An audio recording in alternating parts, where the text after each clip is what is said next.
Hello and welcome to Last Word on Football for the 23rd of January 2024. And Egypt are really mad. Salah made Egypt really angry. Basically, at the Africa Cup of Nations, Mo Salah got injured and returned to Liverpool in order to go through some very quick rehabilitation. Turns out it's a very big hamstring tear, but the Egyptian national team are deeply, deeply unhappy with the situation. The manager didn't think it was right that he'd returned to Liverpool, and he's angry at Jurgen Klopp. He's angry at Mo Salah because it sort of it sort of like implies that the nation is behind the club in some way, that he doesn't trust Egypt enough to get him back to full fitness. And I can completely understand the point of view on that one. From a Liverpool perspective, great. You've got Mo Salah back earlier. You can make sure that he's recovering okay. You can make sure that Jurgen Klopp's looking after his development. From the Egyptian point of view, your entire nation has just been thrown to one side for Liverpool, which in the African Cup of Nations, which you very nearly won last time round, you could arguably get to the final and beyond. Whereas now it's likely he's not going to be back at all. Liverpool could easily say, well, no, we're going to be a little bit careful. We're going to be cautious and not send him back in the slightest, even if it comes to the semi-finals or final. Apparently, the injury is going from 21 to 28 days, somewhere in that region, which means that he'd struggle to get back anyway. But I feel like a bench option for the final, you're not going to complain if you're Egypt and you've got Mo Salah. I can see them feeling incredibly upset about this entire thing, and I completely understand it. Second story of the day, Kalvin Phillips. I looked at him in a recent video and said, basically, he's a weird case. We know he's a good player, but he's not got match fitness because he's not been playing because Rodri's in the way, and when he has played, he's not looked good because he's not got match fitness, and that cycle continues because he's not getting picked. Not good for Kalvin Phillips. However, it looks like he's going to move to West Ham on loan.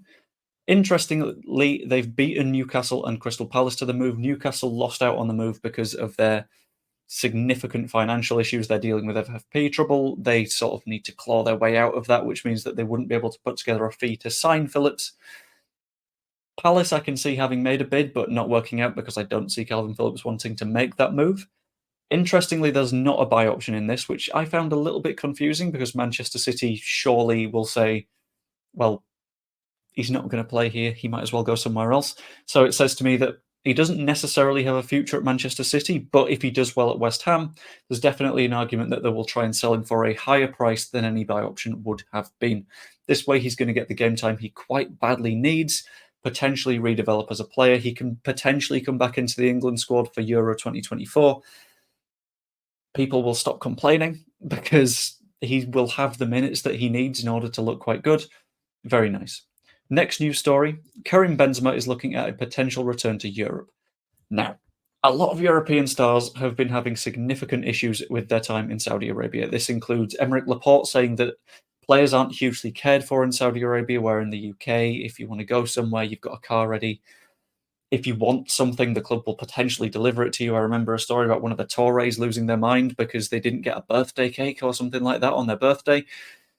That doesn't happen in Saudi Arabia because the Saudi clubs don't quite have that culture of player care yet. It's going to take a long time to develop that and learn that that's something they need to do. And that's meant that Benzema, Henderson, Laporte are all potentially looking for moves away from Saudi Arabia in spite of the massive amounts of money they're earning over there. Keep in mind, don't forgive these players. They're still going over there to help in sports washing in exchange for piles of money. They're rich enough. They don't need this. Anyway, that means that clubs such as Manchester United will be put on notice because they quite badly need a centre-forward. Potentially Arsenal as well need a number 9. And this would work fine, but you need to keep in mind, although he is a quality target, he's going to be very expensive, potentially more expensive than if you were to get him right from Real Madrid, because he's used to significantly larger wages now. Saudi Arabia wasn't paying peanuts. Saudi Arabia was paying obscene sums of money, and you're only going to see that continue now. Benzema will want to earn similar amounts. Whoever's going to sign him, I hope you've got a big checkbook. Internationally, I've only got one story for you, but it looks like Bayern are continuing to mess up. I'm going to quickly bring up the Bundesliga table, but I know they're not at the top of it.